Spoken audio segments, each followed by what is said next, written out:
Imagine waking up one day with a sudden, uneasy feeling that the life you've been living isn't really your own.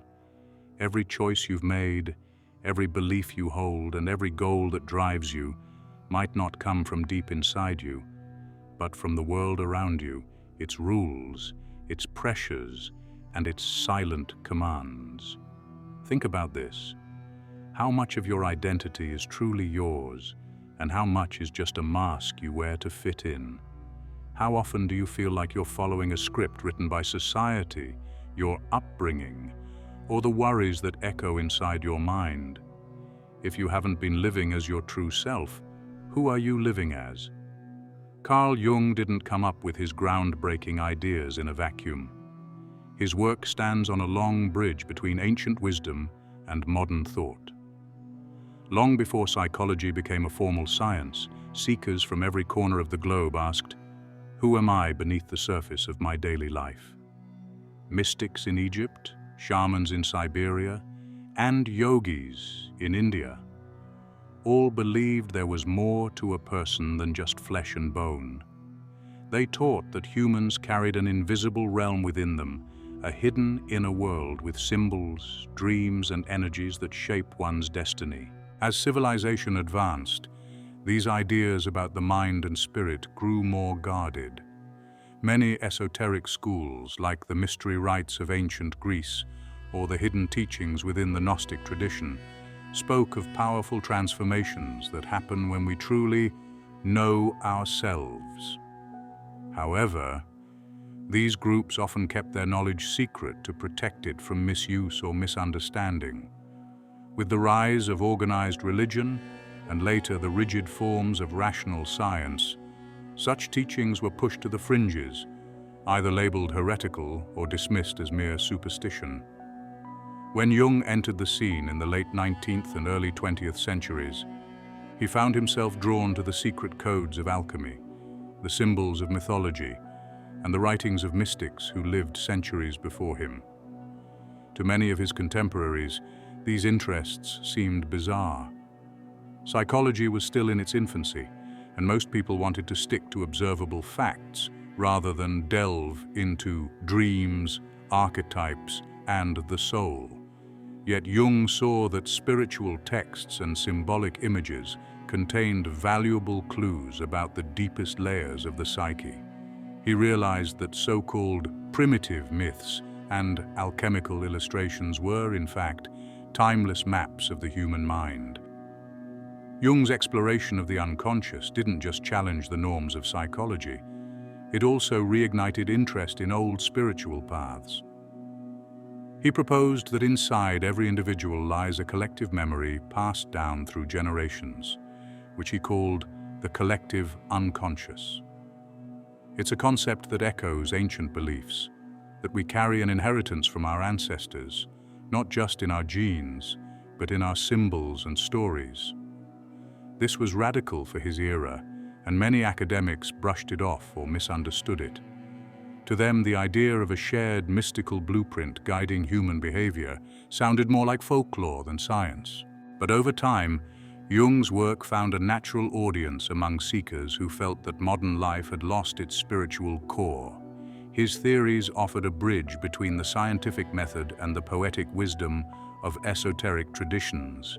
Rather than viewing dreams as random brain chatter, he saw them as signposts pointing to hidden truths.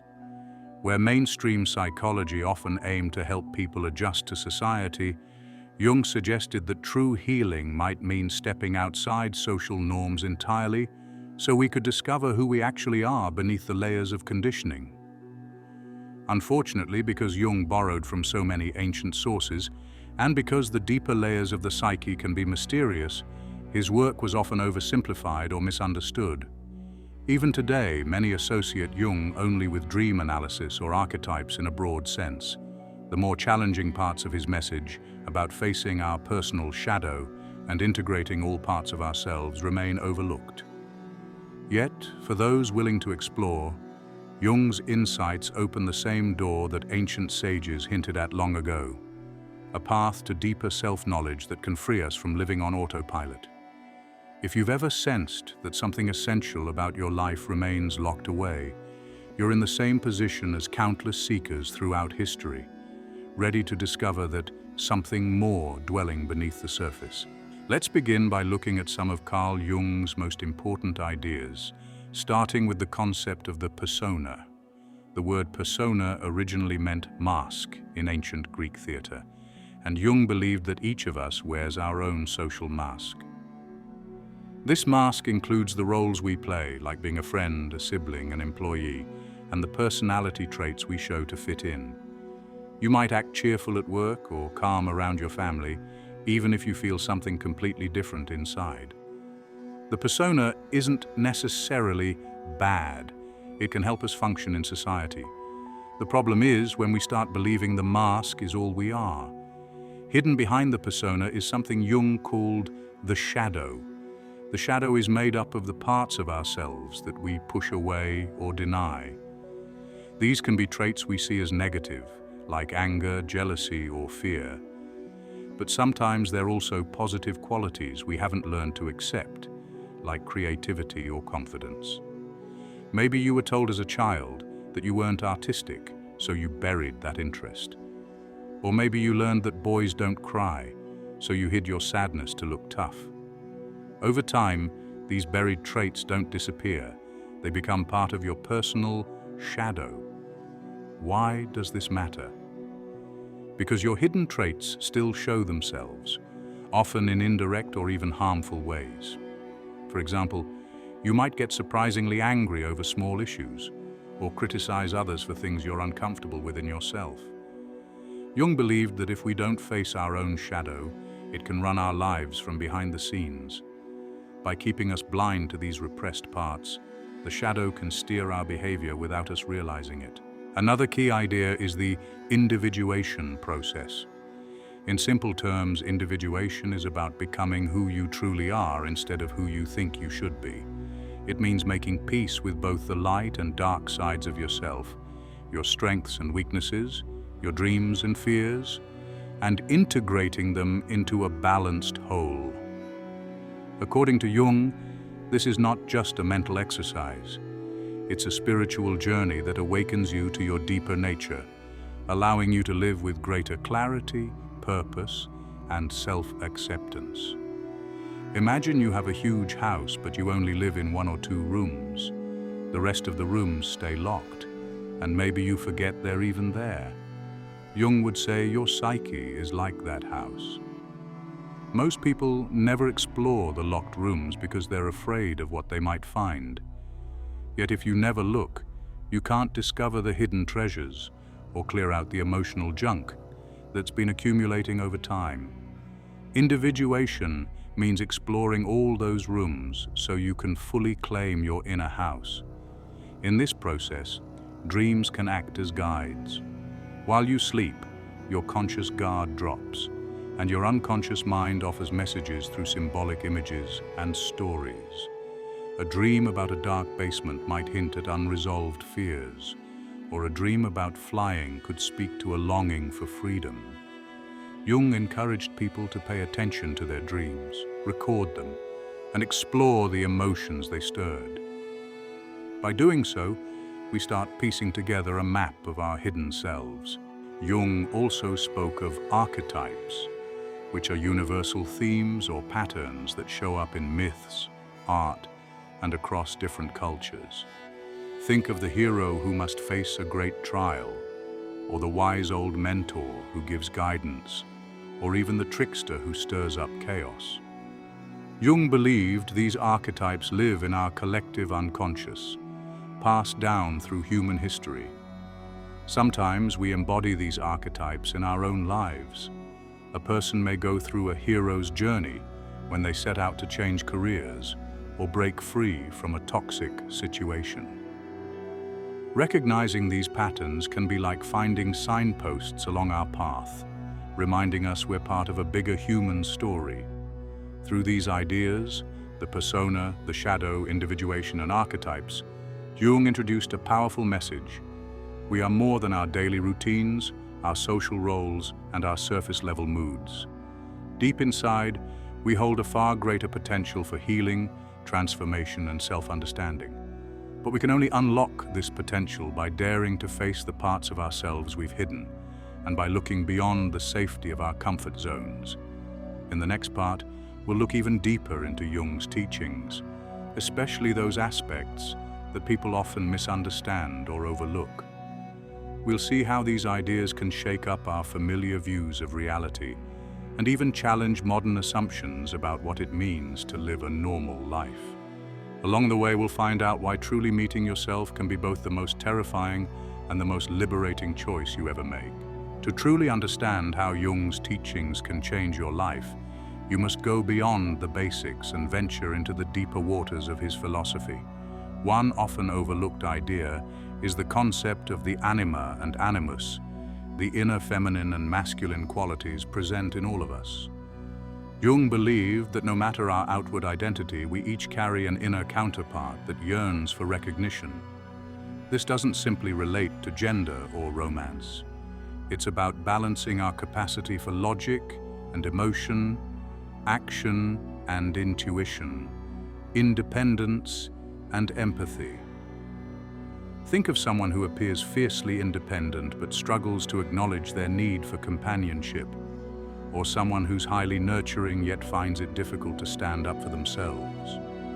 These subtle imbalances can block our path toward individuation.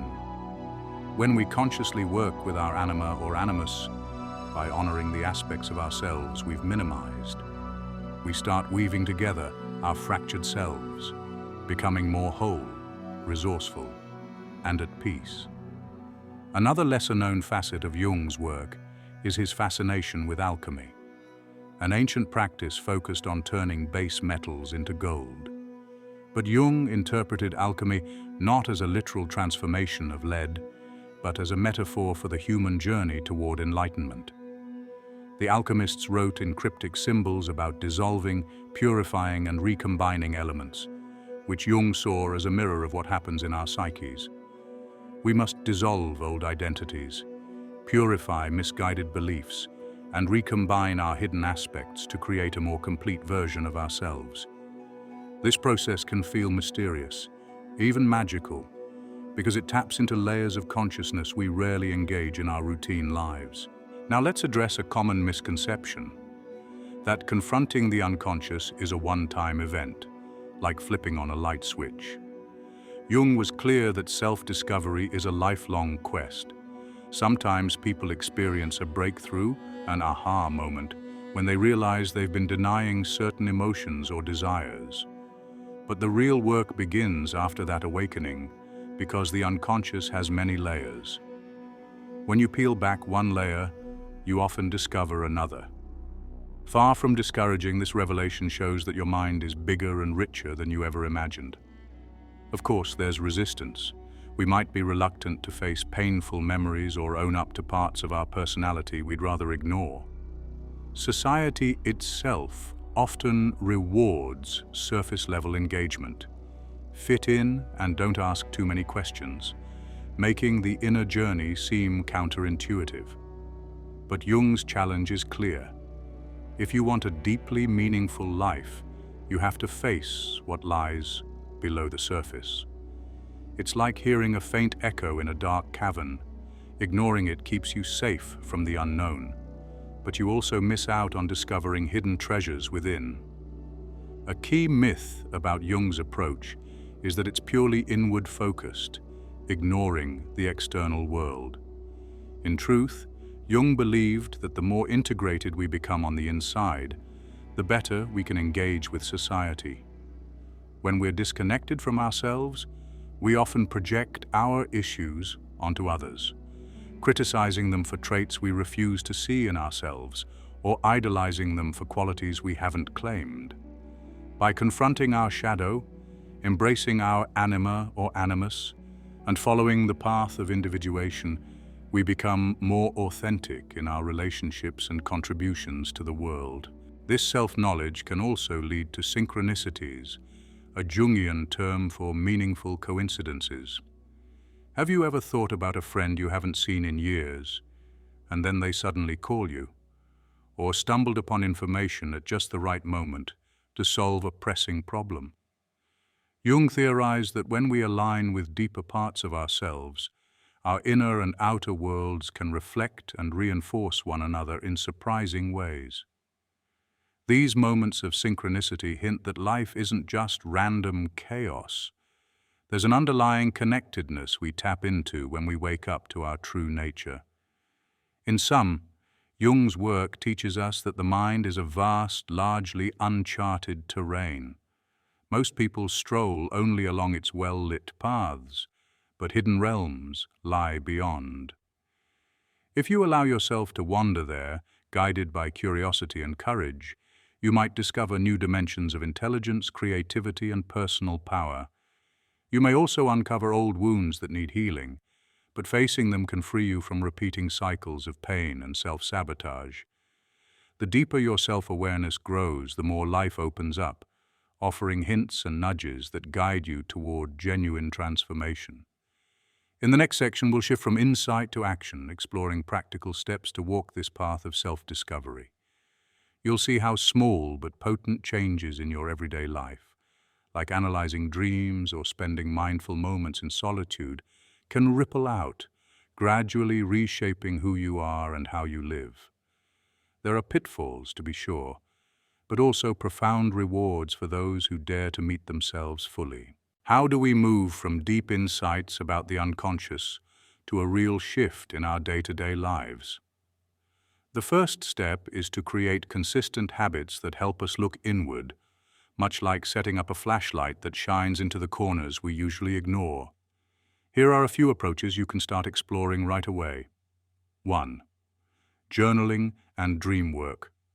Keep a small notebook by your bed, and every morning write down any dreams you remember. They don't have to be detailed masterpieces, just scribble the key images and emotions. Over time, patterns can emerge. Perhaps you dream of the same setting repeatedly, or encounter certain symbols that stand out. Ask yourself, what feelings or memories come up when I think about these symbols? Don't worry about being right or wrong. Dreams often speak in a language of images, so simply noticing your emotional reactions is a powerful first step toward understanding what's stirring in your unconscious. 2. Shadow exploration. If journaling is the flashlight, then shadow work is walking into the dark room. This doesn't mean you try to fix or fight what you see. It means observing traits you've hidden or disliked, jealousy, fear, or even unrecognized strengths that feel awkward to own. Whenever you feel a strong emotional reaction, like anger or envy, pause and ask, is there something in me that resonates with this feeling? You might discover that your frustration with a boastful coworker reveals your own desire for recognition. By admitting this, you start reclaiming a part of yourself you once disowned. 3. Mindful solitude. Set aside regular moments where you can be alone without distractions. No phone, no background noise, just you and your thoughts. This could be as brief as 10 minutes or as long as a weekend retreat. Solitude can feel uncomfortable at first, especially if you're used to constant stimulation. But in that quiet, you can hear the subtle whispers of your inner world. New ideas, buried emotions, or past experiences you haven't fully processed may rise to the surface. Let them come and go without judgment. 4. Balancing inner masculine and feminine. Jung's concepts of the anima, inner feminine, and animus, inner masculine, suggest that we each benefit from embracing qualities we've neglected, like tenderness, creativity, assertiveness, or logic. For example, if you're often in provider mode, consider setting time to express more sensitivity, maybe by having deeper conversations with loved ones or writing about your feelings. If you frequently rely on intuition, try practicing more structured planning or assertive decision-making. These small, intentional shifts help you integrate the full spectrum of your potential. Setting boundaries and saying no. As you grow more authentic, you'll notice that certain people or activities no longer resonate with the real you. It might be tempting to maintain old obligations or keep up appearances, but saying no can be liberating. This is part of individuation, allowing your external life to match your internal truth. When you set boundaries, you're showing respect for your newly discovered self. This can feel uncomfortable at first, but it's a key move toward living in alignment with who you truly are. Common pitfalls. Be mindful of a few traps. One is trying to rush the process. Self-discovery is not a sprint. It's more like gradual unfolding. Another pitfall is the temptation to judge yourself harshly when you uncover unflattering traits. Remember, the goal isn't to label parts of yourself as bad, but to understand them. Finally, avoid using Jung's teachings as an excuse to withdraw completely from the outer world. Integrating your hidden aspects should ultimately help you relate to others more honestly and compassionately, not isolate you. By weaving these techniques into your daily routine, you create an ongoing dialogue with your unconscious. Each step nudges you closer to the person you're meant to be, someone whose outer life reflects their inner truth. And though this path can be challenging, it also brings a profound sense of clarity, vitality, and self-respect.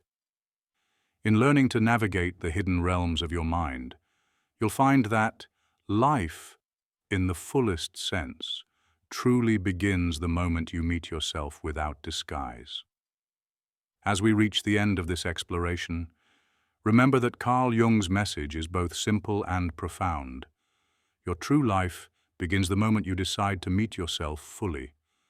Beneath the mask you wear each day, there's a treasury of unspoken dreams, old wounds waiting to heal, and abilities you've yet to uncover.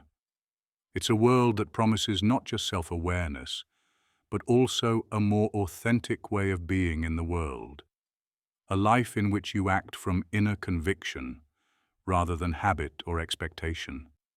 From understanding the masks we wear, the persona, to integrating the parts we've hidden, the shadow, Jung reminds us that self-discovery is an ongoing journey. As you open to your dreams, reflect on your triggers, and give yourself space for honest introspection, you'll notice shifts in how you think, feel, and connect with others. It might be subtle at first, an extra ounce of clarity here, a new spark of courage there, but those small steps can bring about a profound transformation over time. This path isn't without its challenges. Facing your own depths can be unsettling, and it might disrupt old ways of thinking or relationships that no longer serve who you're becoming. Yet the reward is worth it. A renewed sense of purpose, deeper creativity, and the quiet assurance that you're living from a place of truth. Your decisions become yours, shaped by a genuine understanding of what resonates with your soul, rather than the pressures and scripts you've inherited. So, here's your invitation. Allow yourself to be curious about the person behind the mask. Observe the subtle messages of your inner world. Embrace both the shadows and the light within. In doing so, you may find a wholeness that was always there, waiting for you to notice. If you found these ideas compelling, share your thoughts or experiences in the comments. Let's continue this conversation of uncovering hidden layers and stepping into the fullness of who we really are. Because when you finally claim your inner truth, that is when your real life truly begins.